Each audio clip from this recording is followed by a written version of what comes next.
Tonight, Clare winemakers watch on nervously as the Australia-China trade dispute flares up. And Broken Hill facing a local gastro outbreak. From our 7 Spencer Gulf studio, your nightly news with Tom Johnson begins now. Good evening, I'm Tom Johnson. Thanks so much for joining us. First tonight, Clare Valley wineries fear they'll be hit hard after China slapped tariffs of up to 200% on Australian wine imports. The federal government is continuing to negotiate a settlement. Shari Hams has the details. It could be the multi-million-dollar blow to an industry that's the lifeblood of Clare Valley. Local winemakers are watching on nervously, with a handful of wineries exporting their goods to China. 212% import duty on our wines. So this is devastating news for the industry. Taylor's Wines is among the labels that would suffer a major financial blow. We would probably export about 15% of all our exports would go to China. It follows China accusing Australia's wine industry of dumping. Complete rubbish. We can't afford to dump wine cheaply. In fact, the kind of wines we've been selling into China are more at the premium end. And that's another joke, because Australian winemakers are actually the highest taxed wine producing country in the world. Despite exploring new international markets, Mitchell Taylor is expecting an uphill battle. So to find another market that will take our very finest wines will be a very difficult task going forward. In a statement, the Primary Industries Minister says the state government will work with wineries during this tough time. Winemakers today are sending a strong message, asking local consumers to support them and help the industry avoid disaster. But all of a sudden, it's been switched off overnight, so it'd be great if they could support regional Australia. Discussions between the federal government and the World Trade Organisation will continue. An investigation by the Independent Commission Against Corruption in New South Wales has found no corrupt conduct in the state government's management of the Murray-Darling Basin. It did, however, find that there had been improper favouritism towards irrigators and environmental officials were sidelined. A spokesperson for Water Minister Melinda Pavey said the government will respond to ICAC's recommendations in due course. South Australia has recorded no new coronavirus cases today as authorities prepare to further ease restrictions from midnight.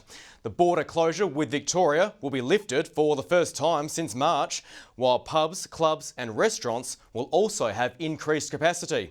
Licensed premises will be required to have a QR reader at the door. Dancing and drinking while standing up will again be allowed at weddings. Health authorities in Broken Hill have issued a warning to the community following a spike in the number of gastro cases reported.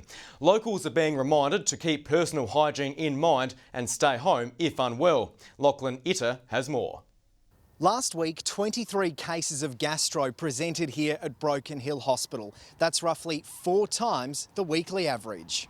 Gastroenteritis is highly infectious and can spread rapidly within the community, prompting local authorities to issue a warning. They're reminding the community to practice good hand hygiene, especially before eating, things we should already be doing to prevent further outbreaks of COVID-19. Local GP Ramu Nashiapan says cases of gastro do tend to increase during warmer weather, with unsafe food temperatures often to blame. It may well be that it's not from dirty hands or contaminated food. It may well be from poor refrigeration in the cold chain. Symptoms of viral gastroenteritis can include vomiting, diarrhoea, fever, headaches and muscle or abdominal pain. While gastro can be severe for infants, the elderly and people with suppressed immune systems, for most people, rest is the best treatment. It gets better by itself, so give it 24, 48 hours. Stop eating and drinking altogether, except for oral rehydration. People with gastro are reminded to avoid visiting hospitals and aged care facilities and should stay at home for at least 2 days after symptoms have stopped. Kimberley community leaders have visited Canberra to persuade federal politicians to back the controversial nuclear waste facility. Mayor Dean Johnson leading the delegation as they met with politicians from a number of parties. Labor, One Nation and the Greens have already announced they will block the legislation needed to get the project going. Kimberley has won the competition, that's where I'm from, and We expect now to get on with the job. But it's absolutely desperate for Kimber. We're a really strong, resilient community, but the truth is we've got struggles. The Benangla Indigenous community also opposes the facility. A dog left alone in a car during sweltering heat has sparked outrage in Port Lincoln. Passers-by say the animal was left for more than an hour during severe weather conditions, prompting the RSPCA to remind pet owners to be extra vigilant this summer. Abandoned and sweltering and searing afternoon heat, a dog locked in a car while the owner is nowhere to be seen. Yeah, it is a little bit sad. Hopefully it will be a good reminder for everybody else as well that it's not a good idea and to leave their pets at home. Passers-by snapped this pic of the dog on the front seat of a vehicle in Port Lincoln on Friday, squeezing his snout through a small crack in the window, the only way to get some fresh air. It's definitely very dangerous. The picture was posted online, sparking outrage within the community, some saying the dog had been locked in the hot box for more than an hour, while the outside temperature edged 35 degrees. Whilst there was no way of knowing whether the owner had meant to leave the dog exposed to the high heat for a long period, the sentiment was understandable. They should definitely leave their pets at home if they can. Make sure there's plenty of shelter away from the sun or out of the sun, lots of water available for them as well. The incident has prompted the RSPCA to renew calls for pet owners to be extra vigilant as we head into the summer season. Experts say the temperature inside a car in summer can be more than double the outside temperature. Because the car will overheat really quickly. Even if they put the window down or put it in shade, it's still not a good idea. Nathan Regter, 7 Spencer Golf News. Still to come tonight, new lights to be constructed at the Port Pirie Airport. And Port Lincoln businesses join in the festive spirit.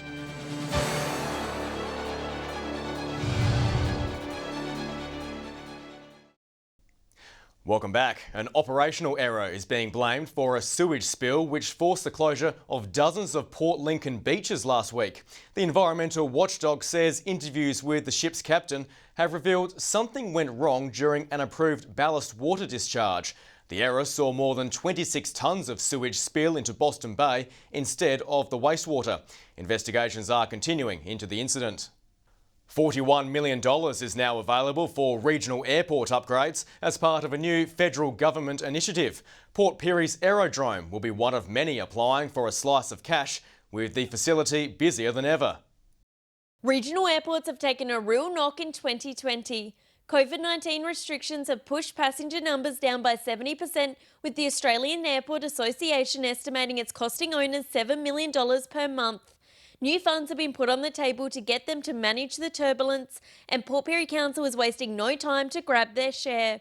Our director is going away at the moment. We'll seek grant funding to be 100% funded for that, and it'll just be another improvement to our airport, which we know going forward is a good thing. If successful, Council will put it towards upgrading these lights, bringing them up to a new industry standard. Our runway lights have started getting aged and they are activated by pilots as they come in, so the brighter lights have a lot better function for us. Despite not being a passenger airport, the Mayor says the airstrip is busier than ever, especially during fire season when CFS bombers are on standby.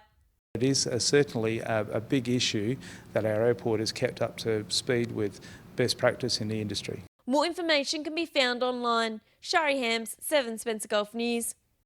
Shops across the region are getting into the festive spirit as part of this year's Christmas window display competition. With entries closing this Friday, organisers say there's still plenty of time to get out the tinsel and Christmas bling.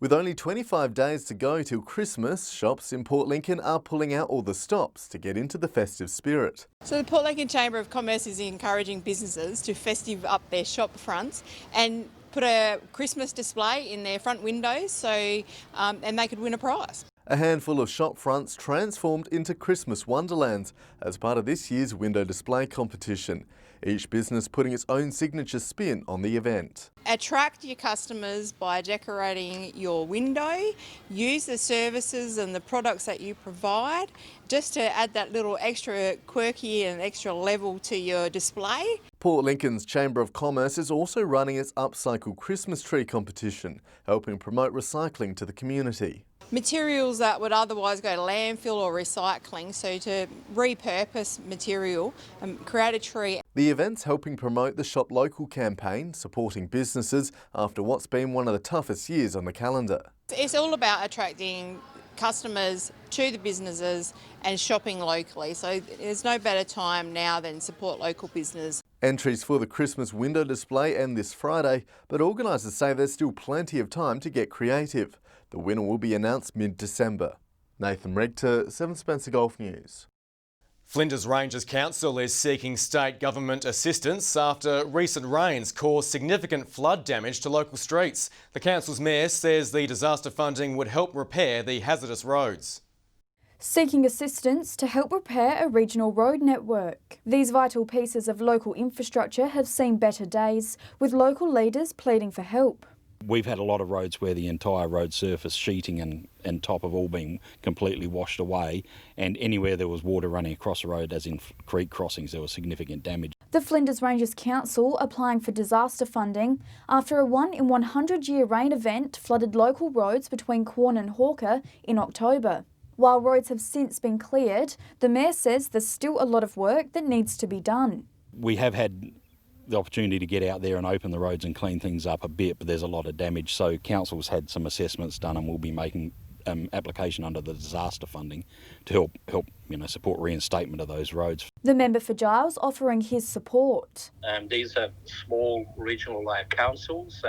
They're expected to maintain extensive road networks, both sealed and dirt. The state government says they provide assistance to council areas following natural disasters under the State Emergency Management Plan. The important thing is to get roads passable again, but to get the road network back to a safe and reliable network that it was is going to be a pretty big job for quite some time. Katrina Musson, 7 Spencer Golf News. Well, stay with us. Coming up tonight, Broken Hill prepares to honour its local sporting legends, and Port Augusta footballers come together to help a mate.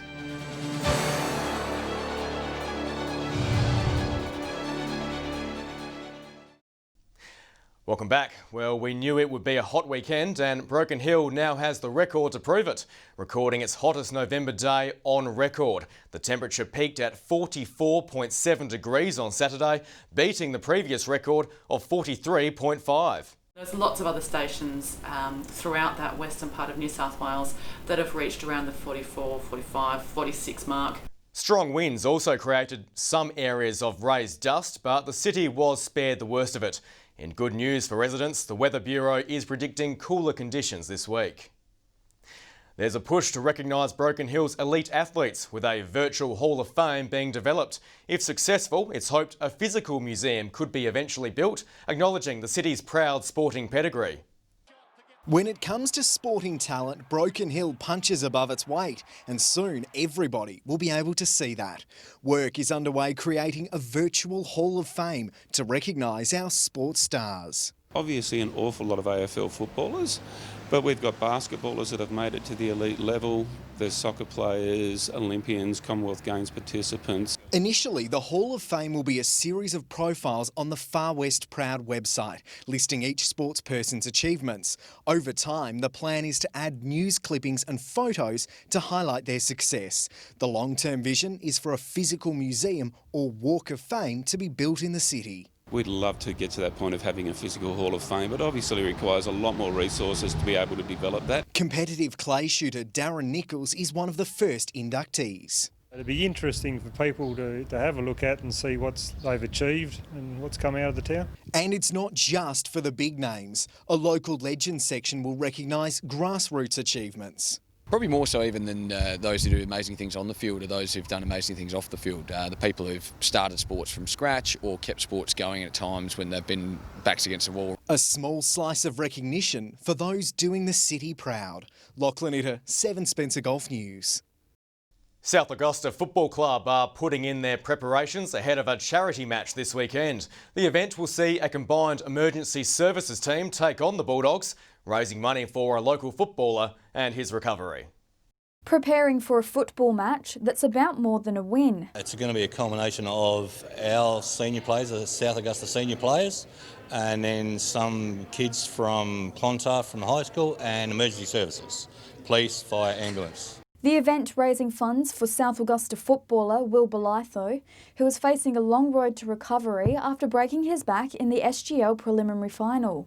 Well, being a small community, everyone sort of knows everybody, and there's a lot of people around that know the Belitho family. They've been involved with football for many, many years. Emergency services swapping their uniform for a footy guernsey, all in support of the Belitho family. Looking forward to taking them on. South Augusta obviously won the last 5 SGL premierships, so we're going to try and put a great side together and give them a run for their money. Raffle tickets also up for grabs, with all funds raised going to the Belitho family. There's 5 different draws, and each draw is worth about $2,000 each draw, except for the last one, which was about $3,300. The main prize in each draw is valued at around $800. Residents are invited to come along and support the cause. Just hopefully to see as many as you can down here and bring a bit of change and have a lot of fun. We're going to try and make it interesting, make it a bit of fun and involve the community as much as we can and just sort of have a bit of fun on the day and help out the family. Gates open at 2:30 p.m. with a gold coin donation on entry. Katrina Musson, 7 Spencer Golf News. Stay with us. After the break, parents and students urge to thank their teachers. And Alex will join us with the latest weather details.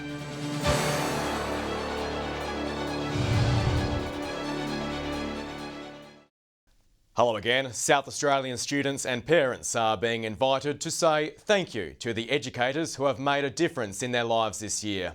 The state government launching an online recognition platform, Thanked, acknowledging the efforts of those who have been working tirelessly this year. Education Minister John Gardner is encouraging people to sign up and show their appreciation. More information can be found online. Okay, time now to take a look at what's happening in the weather across the Spencer Gulf and Broken Hill this week. With all the details, here's Alex Sykes. Thanks, Tom. As you said earlier, it's said to be a cooler one this week after an absolute scorcher last week. From 3 p.m. today, it was very hot and sunny in Port Augusta, reaching a max of 37. Kadina got to 33 and 27 in Coffin Bay. Across the rest of the region, Cooper Pedy very hot and possible shower, getting to 40 degrees. Clare sunny and 31.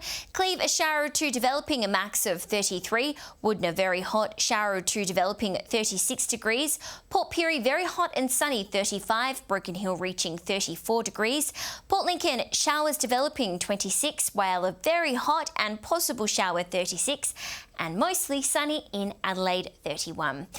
To the satellite now, a band of thick cloud over the west and coast of SA with a trough ahead of a front is triggering some storms among light rain, some intense in the northwest. Skies are clear elsewhere under a dry air mass. Moving on to tomorrow's weather outlook now, and we'll start with the Gulf waters. Winds northeasterly 10 to 15 knots, seas around 1 metre, with south to southwesterly swells just above 1 metre. Port Lincoln, a few showers and a top of 19 degrees. A shower or two for Cleve and Woodner with tops of 21. Whyalla will have showers easing and 26, showers and wind easing for Port Augusta and tops of 27. Kadina similar conditions and a max of 22 degrees. Port Pirie a few showers and 23, Clare showers and 20 degrees, and Broken Hill a high of 34 degrees with possible dust and windy conditions. Taking a look further through the week now, it'll be mostly fine and mild on Wednesday. Cooper Pedy will have a top of 27, 25 degrees in Broken Hill, Port Augusta and Woodner, 23 for Port Pirie, Kadina and Whyalla, and 20 is the top in Adelaide. Temperatures will warm up slightly on Thursday, 32 for Cooper Pedy. Port Augusta will have a top of 31, 29 in Broken Hill and Port Pirie. Whyalla and Kadina will have highs of 27 degrees and a maximum of 24 degrees if you're heading to Adelaide. Heating up even more on Friday, Cooper Pedy is forecast to peak at 38 degrees, 34 in Broken Hill, 35 in Port Augusta, Woodner a degree warmer with 36 degrees, 33 to be the top in Port Pirie, and Adelaide will reach 29 degrees. That's all the weather for me tonight. It's back to you, Tom. Thanks for that, Alex. And that is the local news this Monday evening. Thanks for joining us tonight. I'll have updates later on, and until then, enjoy your evening. Good night.